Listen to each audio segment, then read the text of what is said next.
school many years ago, not as many as Jake thinks, but many years ago, I was kind of in a rough place, and I didn't know what I wanted to do. I know that I wanted to get away from the area that I lived.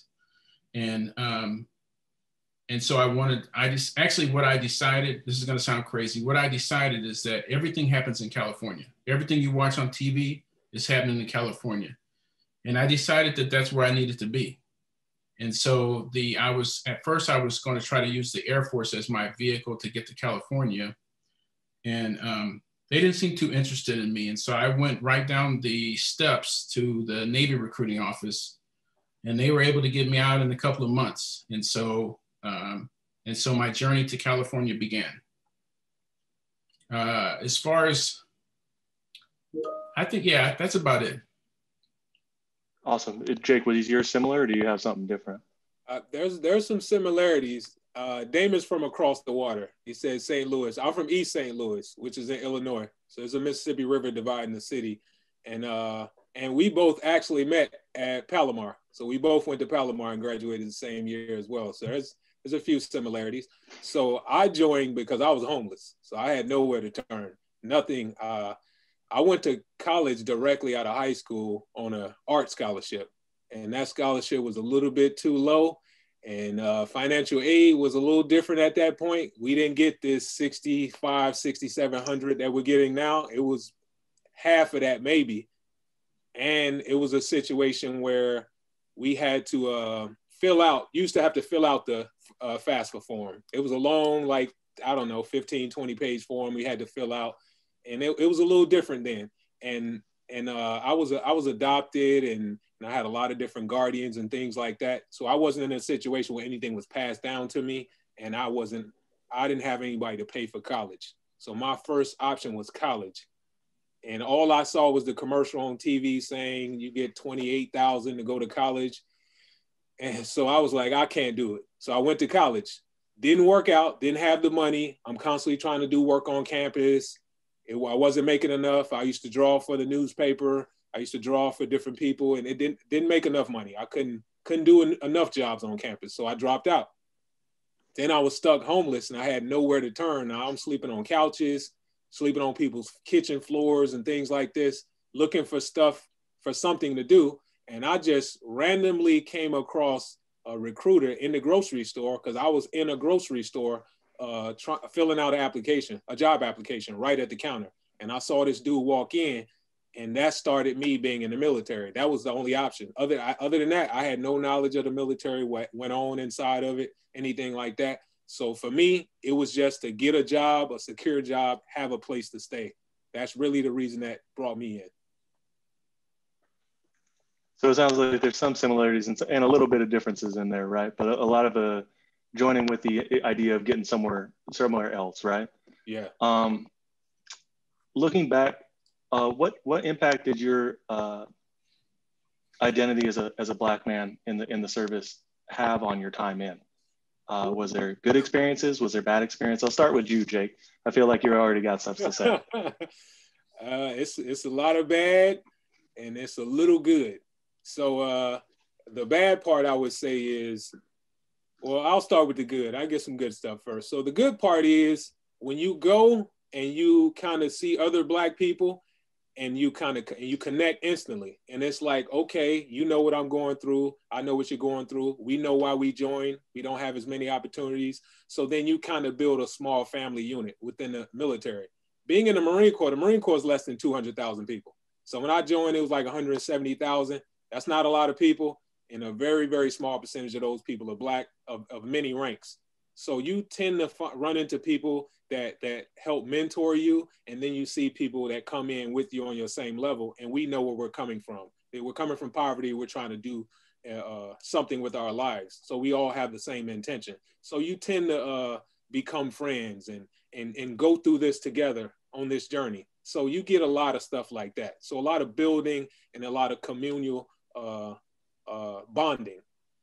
The negatives are you're still Black, and this is still the military, and the U.S. Marine Corps has the least amount of Black people. So now this idea of cultural competency that flies around higher education doesn't exist in the military. So unless somebody gets in trouble and it hits the news, you don't tend to see things change in the military when it comes to culture. So I was in the military and we have a hair situation. So my lovely hair doesn't get to exist in the United States Marine Corps. They have a thing called your hair has to be 3 inches, and 3 inches on me doesn't look like 3 inches on Jake Pierce. Doesn't look like 3 inches on a different race of another person. So I'm the only person walking around like this. So my 3 inches is considered unprofessional. And they tell us to our face. So this isn't the Crown Act that recently passed in California. We're not dealing with that. We're dealing with a private entity that can do what they choose. And they tell us to our face, I've been told to my face, your hair is unprofessional, cut it off, or we'll cut it for you. And they would cut Black men's hair at work. They would pull out a razor or anything like that, and they would just shave your hair all the way off if you refuse to cut it as low as they were comfortable with. So that was one of the big things that I had to face, and I didn't face it well. I walked around with the rules in my pocket. So we have our own governmental rules that are called the UCMJ, and I walked around with the entire packet in my pocket, cargo pocket, every day. And when somebody tried to approach me on the rules of my hair, I would bring it out and highlight and show the line, I'm within regulation. And I had to do that my whole career because people refused to accept me having 3 inches. Everybody else could. So that's one major thing. I'll let Damon go. Damon, did you experience anything different, anything similar? So I would, I definitely would say there definitely is, I was in the Navy, so I definitely would say there's the lack of, not necessarily a lack of diversity, but a lack of understanding. Actually, we'll say lack of diversity. I think within the Navy, you're in a structured environment, and that structure is about conforming. It's about conforming to a standard, and I think that it's beat into you that you have, in order to be effective, you have to fall into this mold. And then but if you're not exactly in this mold, then you're an outlier and you're a problem child, and you need to be dealt with. And I think that when you fall outside of that mold, there are structures in place to handle you. There are structures. Jake talked about the Uniform Code of Military Justice, where you have that. And then you have specific jobs that you get. You have jobs that you don't get. You have promotions that you get. You have promotions that you don't get. And we're in an organization that we know has racism. That is something that we cannot, this is not an agree to disagree situation. There is racism in the military. And when you don't fall in line, things happen to you. And I remember one story, one thing that happened to me, and this is kind of different from I wasn't actually on duty, but I was traveling through a small town. This was in Southern Illinois. I was traveling through a small town, maybe a couple 100 miles west of Indianapolis. And I bought gas actually I didn't buy gas. I stopped at a small country gas station and bought some food, but I didn't park by the gas pumps. So I traveled down the road, and then about maybe 20 miles down the road, a police officer pulled behind me, but he didn't pull me over. And I was like, that's interesting.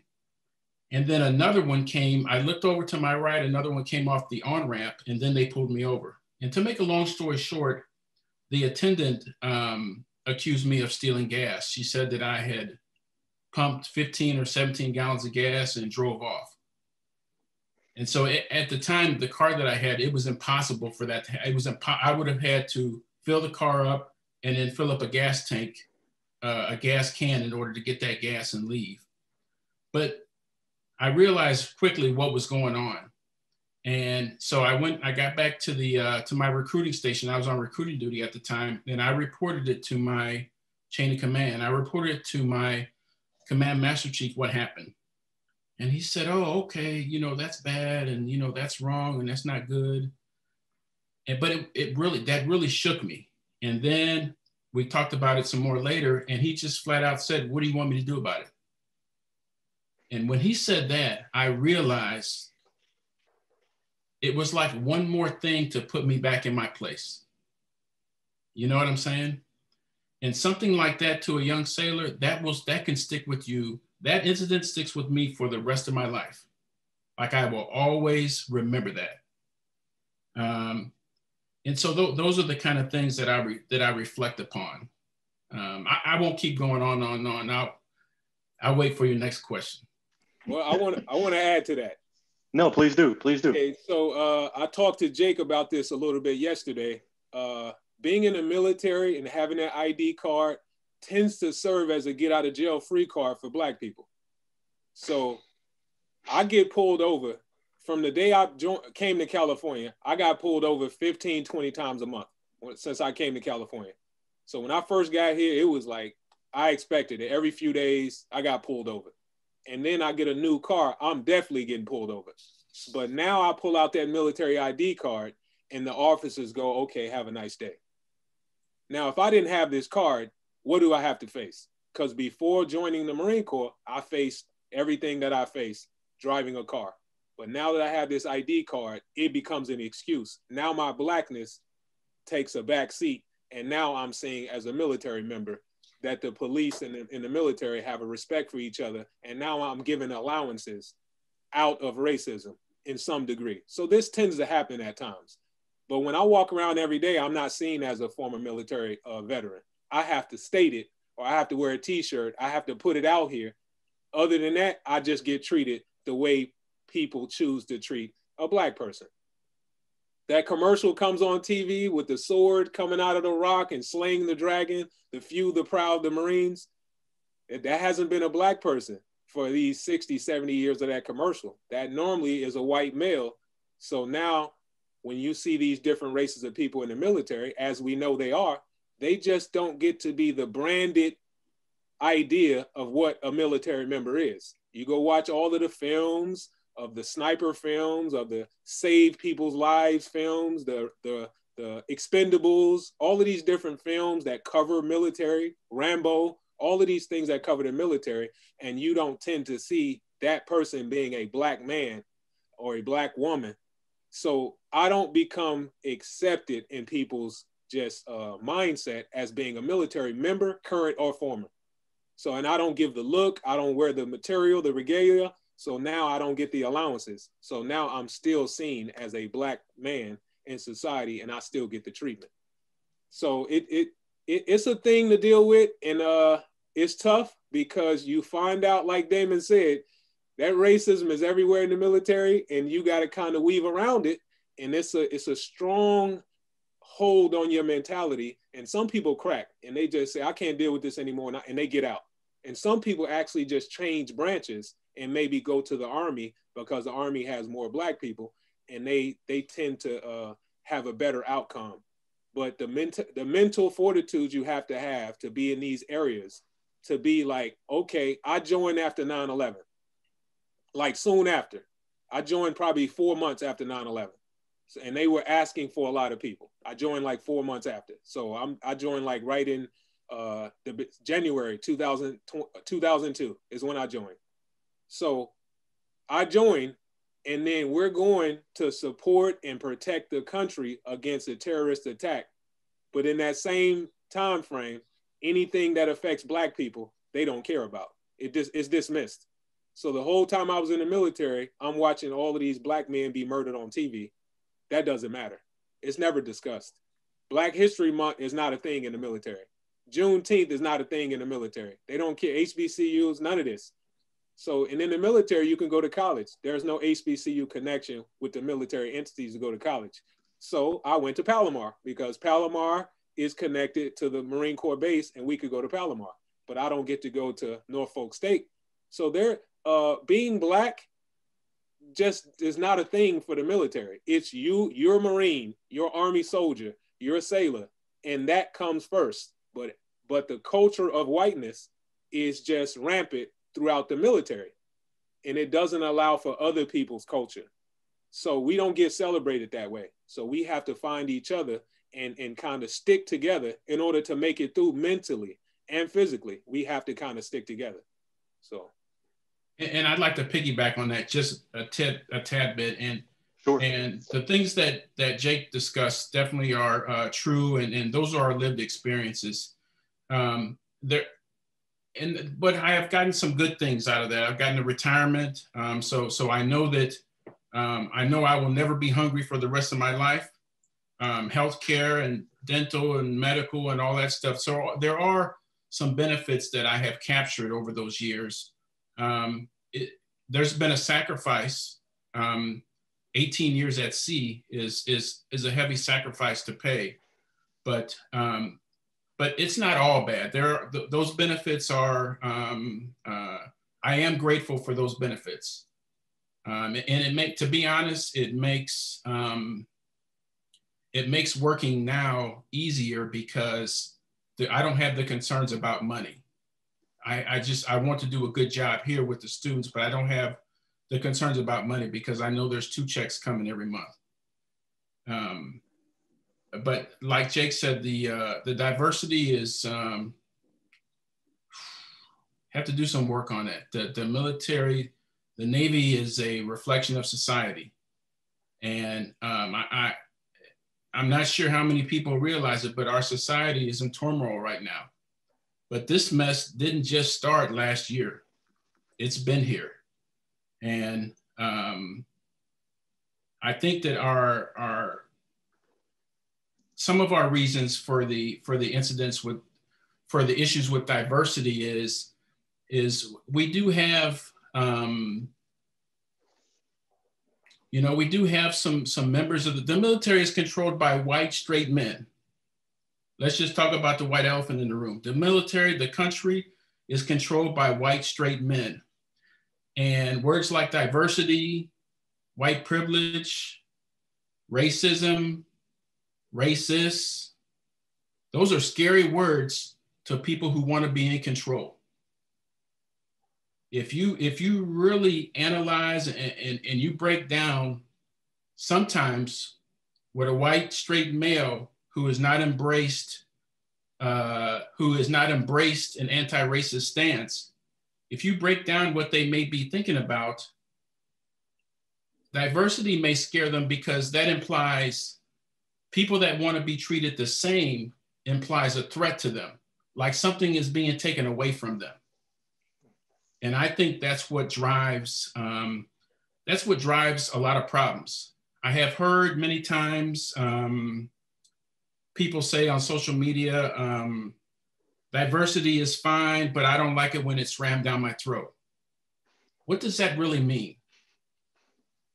For everybody to be treated the same, to have that rammed down your throat, what are you really saying? You're saying that if the next person is treated the same as me, somehow something will be taken from me. And that's what we battle. And I'm sure that Jake will agree to this. We're not going to win this battle. We have both learned to operate from within that structure. And from within that structure, we have had to create community. But creating that community does not take away from, it doesn't mean that the structure is gone. It doesn't mean that because we have created community and we are happy when we're in the company of each other, does not mean we are happy in the place that we are. Does that make sense? Absolutely. Absolutely. I want to add something else to that. Please. You're sparking a lot of things for me now. A lot of memories are coming up. So I want the people here to kind of understand some of the structure. The military is not dissimilar than a school structure as far as the president, vice president, human resources, diversity department. They're very similar. The military is structured completely like that. So just imagine the students being the actual soldiers or sailors, and then the structure of the executive office and everything being the leaders in the military. It's the same. And what we tend to have is our diversity officer is called an EEO, an EOO, equal opportunity officer. Yeah. So now that person tends to always be Black or Latino. you're almost never going to come across the EOO being a white person. So they always put a Black person, a Latino person there to be able to connect and deal with the issues, because all the issues are the race issues. So then you have all of the troops coming with their race issues, and that officer, the diversity officer of the military, they're charged with, how can we handle this without this going public? That's what they're charged with. We'll move you to a different place to work before we put this out in the newspaper. The military has their own website. It has their own publicists. They have their own court system. They have their own newspaper. So all of these stories we discuss, everybody has the same stories, and they'll never reach the world, and you'll never see it. And we have a thing called double jeopardy in the military, where if you get a DUI, you can be charged for the DUI. You got pulled over by San Marcos police or the sheriff's department. And then once you go back to work, you get charged again for that DUI. So double jeopardy doesn't exist in the military, because there's two systems you live in. And a lot of people on the outside don't really recognize these things. So now when we want to say something about a racist incident, it just goes away. You want to say something about a sexual assault or something, it just goes away. They deal with it within, and it never comes out to light because their publicist is trying to keep it enclosed. Now, let's talk about some happy stuff. It's not all bad. So one thing I told me and Jake talked about yesterday, which we all know, is that this forces you to live 24 hours a day with other races, other groups of people. You're almost never going to get to experience anywhere. You can be in the Boy Scouts, Girl Scouts, you can be on a traveling wrestling team, volleyball team, whatever, but you're not going to get this. You actually live in a dorm room, forced. It's called the barracks in the military, but it's a dorm room. You're forced to live there with other races and cultures of people. So while I'm playing my music and I'm playing Marvin Gaye, you're playing K-pop, whoever was playing that earlier. You're playing K-pop, I'm playing Marvin Gaye. So now I have to understand what that is, you understand what this is. I got a poster up of Marcus Garvey, and you might put a poster up of Shania Twain. And now we might have to have that conversation. We live together. I'm seeing how you get up every day and brush your teeth, comb your hair, what you eat for breakfast, if you smoke cigarettes or you chew tobacco, and then you see what I do. And now those cultures are living together. And this becomes a thing where a lot of people go through the military and they get more cultural appreciation or understanding from each other's perspective that you may never, ever get in your life because you don't have to live it. And we're sleeping together in tents outside in the rain, 20 degrees, and it's two people sleeping in a tent together in a two-man tent. Or you're standing next to somebody in Iraq and y'all both got y'all weapons out, ready to protect. Or you're 9 months at sea with somebody and you're stuck in those close quarters with people, and so much of who you are comes out and so much of your culture comes out. Then they have things like family days. So everybody brings their family and you have a family fun day, and it's just a wide range of all cultures of people. And then we have so many people that join the military in order to get citizenship. So we have people that join that don't even speak English. I had people from Guatemala, from San Salvador, from all different countries. And then so this becomes something that's probably not duplicated anywhere in society. So now we leave the military and now we have experienced diversity in a way that we may never experience. East St. Louis, where I'm from, 97% Black. And it's been that way since the race riots of 1918. It's been that way. The city's been split. My whole high school, middle school, elementary, all Black people. The police, bus drivers, everybody's Black. So it wasn't until I left outside of that I saw other major groups of people that I've never seen before. So the different groups of Latinos, different groups of Asians, different groups, I didn't get to see this in East St. Louis. So when I leave outside of that, I got to see it. But when you're in the military, you're now forced to kind of deal with each other on a daily basis. And now something like cultural competency is something you live and you had to kind of practice it every day. And now I come to college and I see people giving these speeches or giving these courses, and they're trying to catch people up or teach people things that we were kind of forced to learn with living with it. Well, you guys have answered like 80% of my questions already just in your flow. So let me get to some of these questions that I've gotten from some of the people in the group. knowing what you know, both the positive, right, where you get to experience people of different races, creeds, wherever they come from, different backgrounds, right, and the negatives where you feel like you're part of the team, but at the same time, you never forget that you're someone other, right, because of the inherent white supremacy that's still that's in military. I mean, I'm not going to deny it. I know it's there, right, and it is there. Would you, in someone who's in a situation to help support themselves, would you recommend joining, or would you not? I would still, Jake may not agree with me. I would still recommend it if that's what, I would not recommend for somebody to not join the military because they're going to encounter racism, because you're going to encounter it every place. And so I wouldn't say don't go because you might encounter racism, because you're already encountering it out in society anyway. You still go ahead. No, go ahead. Okay, I'm gonna agree with Damon. It's just you're gonna be put in places where you can't speak up for yourself, and you may not necessarily be in that place in public. Like if you work at a restaurant or something like that, you might get fired, but at least you can say something. You can record it. You could do all of this, But it's about, do you want your racism as a teacher? Do you want your racism as a firefighter? Do you want your racism as a military member? Like, how do you want it? How do you want it served to you? Because you're gonna get it. So how do you want it? So, and the benefits that you get from being in a government job, such as the military or something like that, I say that's going to outweigh the racism, and it's going to outweigh some of the situations, because you're still going to come across some good people, but that overarching racism is the country.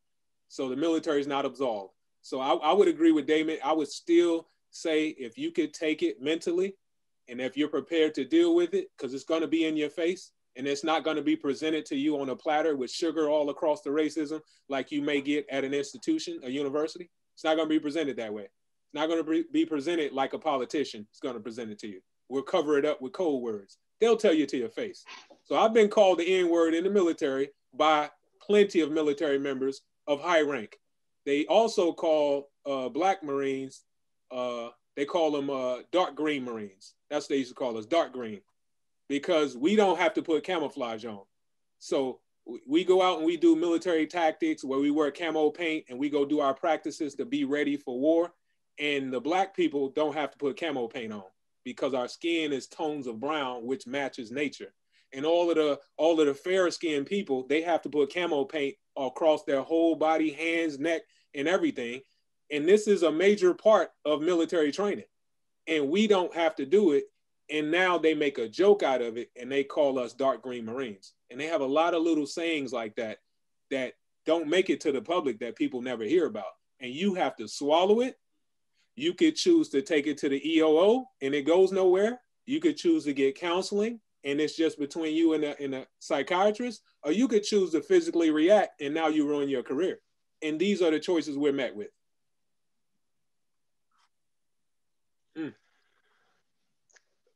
One of the things you guys said that struck me earlier was that inherent, like all the experience that you've had, that you've given so far, had been leadership, right?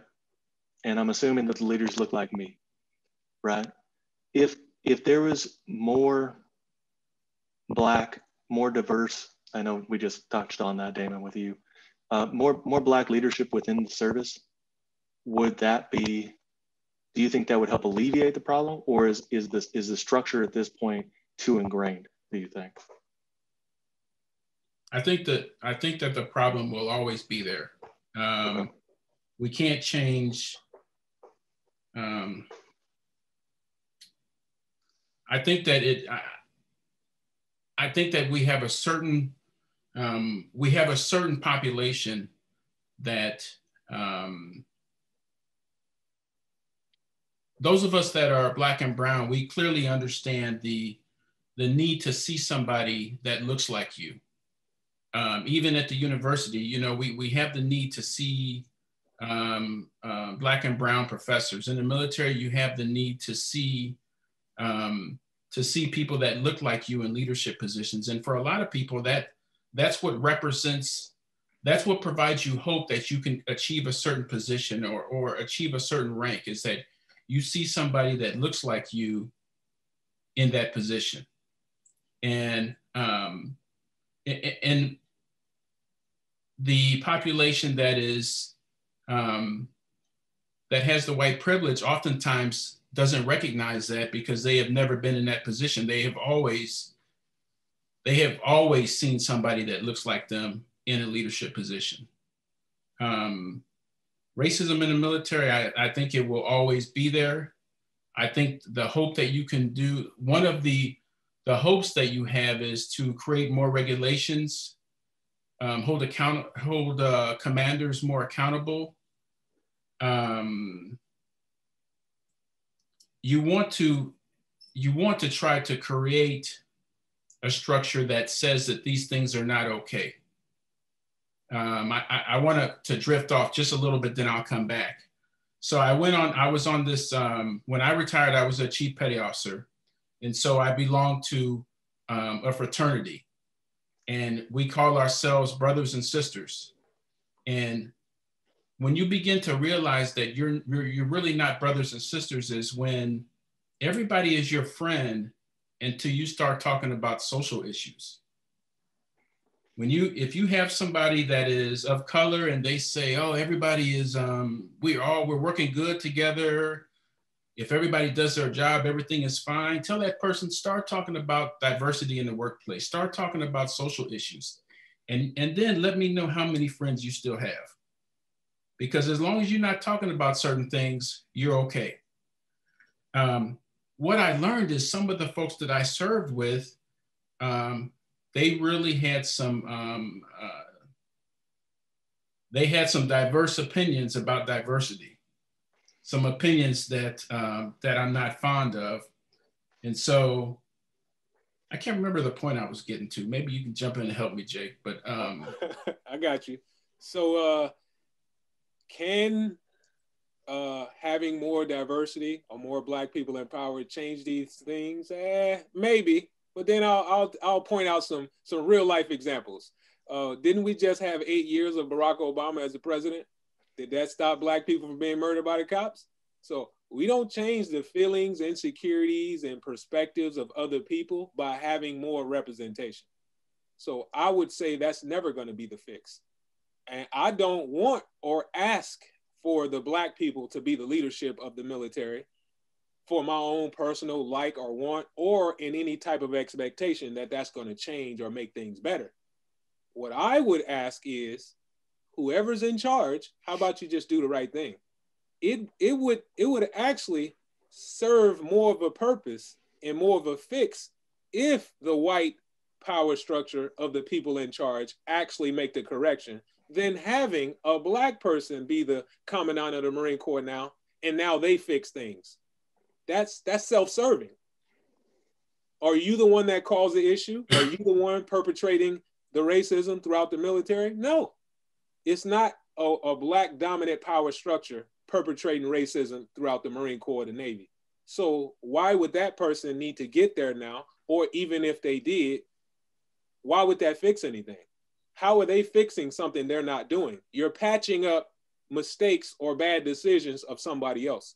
So I think it would be better served if those people in charge currently, whether they be white or otherwise, how about you correct the racism and you alleviate it?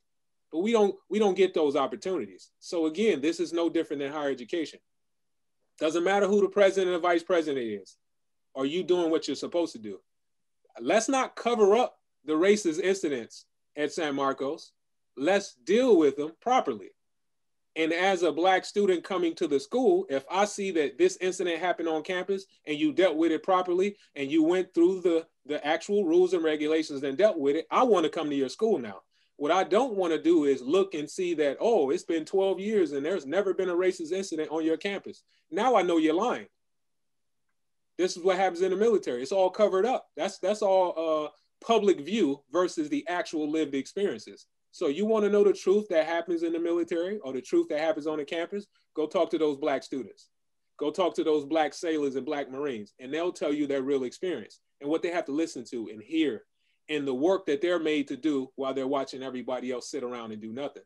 So the power structure currently can and should be responsible to fix everything.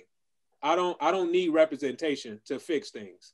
And then along so with Damon's other comment about the representation. As a student coming to a CSU, if there's 23 CSUs, how many Black presidents are there? How many Black vice presidents are there? And then I think there's only 4 student ASI presidents in the CSU system. So then me as a student, I'm looking at that and seeing like, do I have an opportunity for some of those positions? Who's going to be hired? I mean, look at the teachers. How many Black teachers and staff members are there? So how do I feel like when I graduate, am I going to have these same opportunities? This is very much the same in the military. I've only ever seen 1 Black general the whole time I was in the Marine Corps. And there's never been a Black commandant. So, and a commandant is equivalent to the president in a university. It's never been one. So I think there's only 5 or 6 Black people that ever received the Medal of Honor, with the millions and millions of Black people that fought in every single war, just like everybody else. So the acknowledgement isn't there. The awards are not there. The opportunities for the positions are not there. So this matches up very well with higher education for people that may be having a trouble trying to connect or understand what we're saying, because it's a lot of military terminology and jargon. Just kind of look at it from a higher education realm. How many Black people do you see represented in all these positions? How much do you see your campus or other campuses promote Blackness or inclusiveness of Blackness in all levels? And let's look around. How many Black people are actually students at San Marcos? Are we still rocking with that 2.7%? Sounds a lot like the Marine Corps. So. Kind of build off that a little bit. What did you take from your time in service that you have been able to, both good and bad, right? That you were able to bring to your career outside, both as a student and as a member of your community, whether work or your personal life or anything like that? And then secondarily, are there things that you wish other students and also maybe staff on campus knew in order to better support you while you were at campus? Does that make sense? Could you ask the question one more time? Maybe separately. Yeah. Okay, let me do the first one then. What would you bring? What did you learn in service that you've used in your personal life, both in school, both in work, and wherever you work? Damon, you want to go? You got something? So for what have I used? So we've talked about we talked about a lot of stuff today, and for me, I kind of want to make sure that I'm being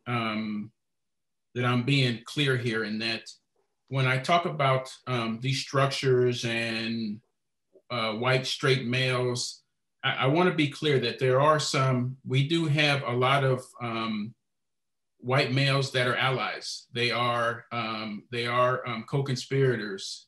They are anti-racist. So I want to highlight those folks as well as highlighting other folks.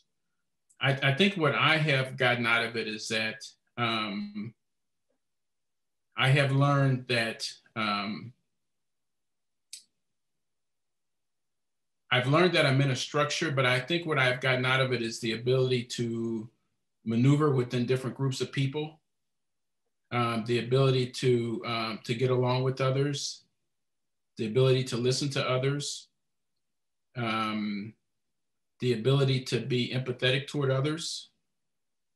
And then I have been, I spent several years in a position of leadership, and I have seen people that have been mistreated. I've seen women that have been, I saw a woman once she accused a male of raping her.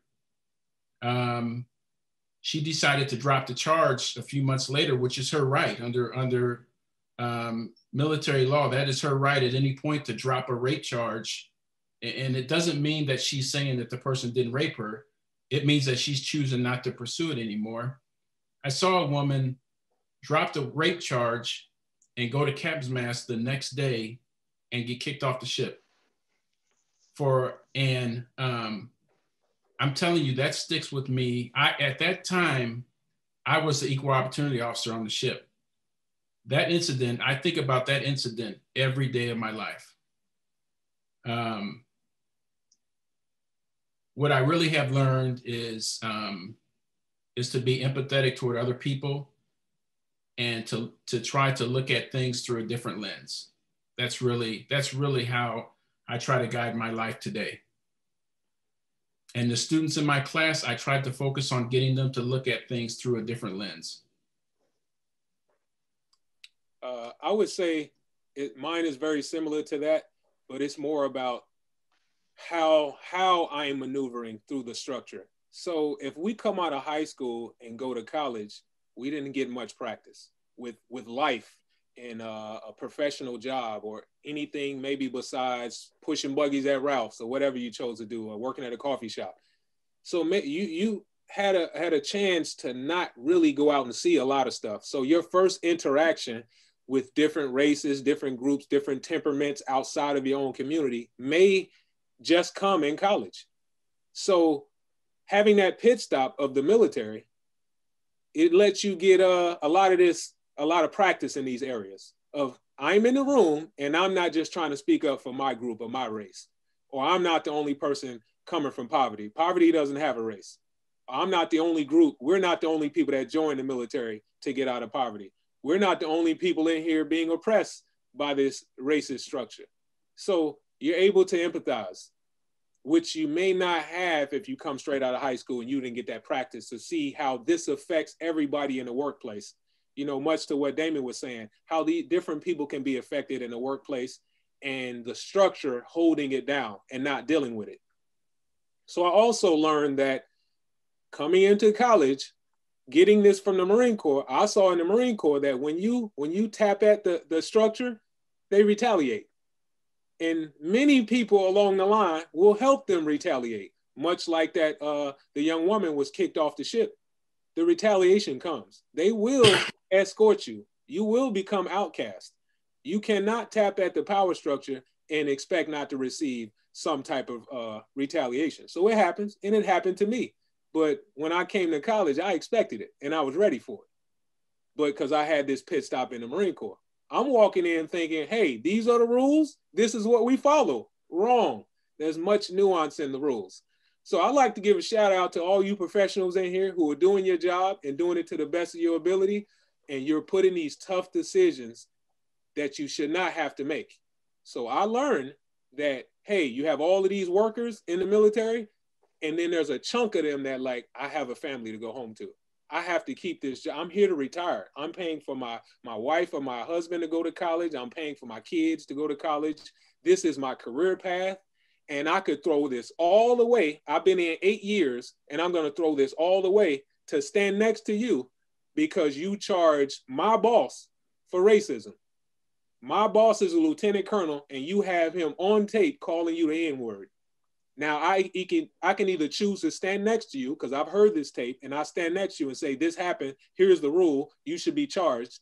Or I could choose to stay out of it because I want to keep my family safe and I want to retire. I ran into so much of that in the Marine Corps, so much of it. It's everywhere. These people shouldn't have to make that decision. But because they're put in that position, I had to learn to go, they shouldn't even have to make that decision. They shouldn't be placed in that. Well, coming to university, I see that teachers are placed in the same position. They don't want to have to put their career on the line for these major events that happen. And then you're stuck. Like, what do? I can direct them somewhere else. I can, here, go to the equal opportunity officer. Here, go to the diversity officer. Go to the dean of students. And then within these different departments, there is a limit of your ability to help the student. This is what we provide. I can't go outside of that. And this is what we face in the military. So having practice of seeing this over and over and over, I learned that, okay, this entity can do this much for me. These people can do this much for me. So I'm not going to expect them to extend themselves further than that and hurt their family, hurt their career, or even be upset with them and saying they're not trying to help me. So I learned all of this through the military. coming to school, I learned that it's very similar. So go straight to the top. Let's not try to hurt people's careers. Let's not try to, hey, take stuff public. If you have an incident, take it public. Let's put the pressure on the university to do their job. If you take the right steps first, and if the right steps you get knocked around, they try to run you in a circle like they do in the military, then take it public. And as you may have seen, some of these military incidents are forced to go public because the military doesn't deal with it and they try to snuff it out. Let's brush it under the rug like it didn't happen. So now I would advise students to do the same thing. Take the proper channels, and if you can't receive the help like you're supposed to do, or you're getting ran in circles, hey, KUSI is always looking for a story. So I hate to do that, but you have to protect yourself. Real things are happening to people. There's women on campus being raped, and because of the new stipulations of Title IX, and you have to face your accuser in some of these situations, it becomes a more difficult task to prove. It becomes a more embarrassing situation, and more is put on the victim. And these are the things I saw in the military. Everything's put on the victim, and then the power structure protects the perpetrator. And you have to just know that's how it is. So you can kind of come at a different angle to get your problems or issues resolved, and find out who can help you and how far you can take it. So that's what I learned in the military. Then the second question you had, I think you had a second part. Yeah, I did have a second question. I was waiting for Damon to see if he had a little, you guys sometimes hop on each other. I don't want to cut you guys off. The last question I had was really for the students and the staff that we have here on campus. What do you wish they knew about your time in the service? What do you wish they knew about your experiences that could help you, that would just help make it easier for you to be students, be men on campus that are trying to get their education? What do you wish people knew? Oh, you want me to go? Okay. I don't speak for all Black people. My experience is mine, but a lot of things Black people face, I can tell you about. Well, hey, I don't speak for all Marines. I don't speak for the whole military. There's other people in here that are veterans that have a very different experience. So I can only tell you my experience and then what a lot of Black people face. But that story is going to change per person you talk to. So I don't divulge that I was in the military. So I went all the way through college. I don't tell people that. So if it comes up, it comes up, but I'm not just going to go around brandishing it, because now they put the PTSD sticker on me. They put the I murdered somebody in Iraq sticker on me. They put the I must be missing a limb under my pants sticker on me. I must have trouble sleeping stick. And then you get all of these badges of what they may consider a military member to be, or they, and I get a different reaction from people. So I would like people to know that, hey, we're all still people. The people in the military are no different than the people out here.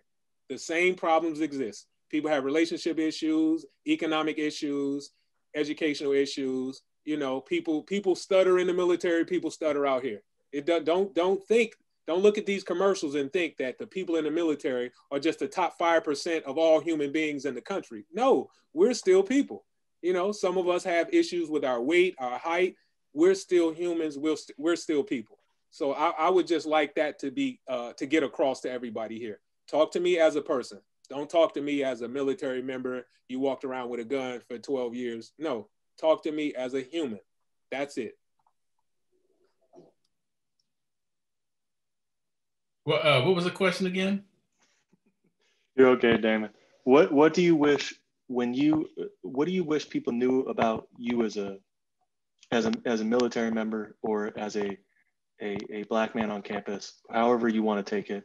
What do you wish they knew about you to help support you? You wish they would have done to help support you while you were a student on campus? Is there anything that you wish people knew about you? I don't think so. I think that, let me get my thoughts together here. And so let me answer it this way. And so I'm teaching a class right now. I'm teaching a class of predominantly white males. And so as Class B, as the semester started, I reflected about what was going on in our country, and I reflected upon what some of the students may be thinking about, what they may think about me, what they may think about the different aspects of our society, and what their fears may be about what's going on today. And it was recommended to me that I just not address any of that at all in class. Just, if I don't bring it up, it won't come up. And I didn't feel comfortable with that. And so I decided on the first day of class to head straight into it. But what I really wanted to do was to ensure those students that no matter how they felt, no matter what they believe, no matter what they had done in the past, that they will not be a victim in my classroom. I assured those students that if you write a paper and you clearly know that I'm not going to agree with it, you're not going to be punished because your opinion is different. I reassured the students of that because that's what I wanted somebody to do for me. And because, like Jake said, it's the right thing to do. No matter what's going on in our country, no matter what's going on in our military, the fact that we almost voted for a racist president again, I'm not going to let those things prevent me from doing the right thing.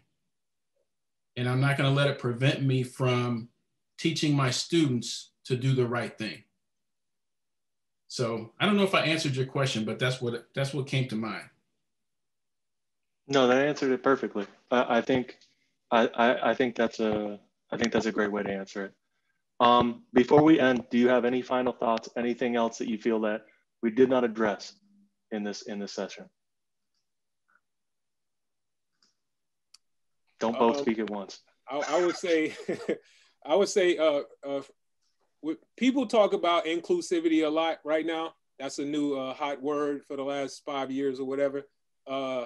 Let's make sure that includes inclusivity of thought, inclusivity of action. I shouldn't have to act like what you think I'm supposed to act like.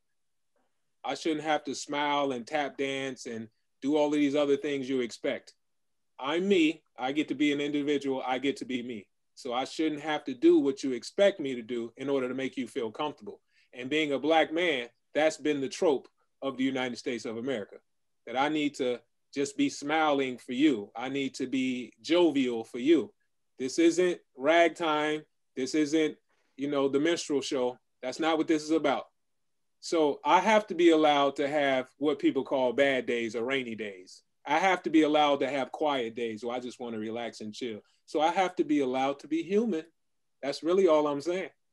So don't expect me to be like the Black person in your head. I don't live in your head. I live my world. I live in my life. So the Black people that have to face racism every single second of the day, when I go outside to go check the mail, I have to face it.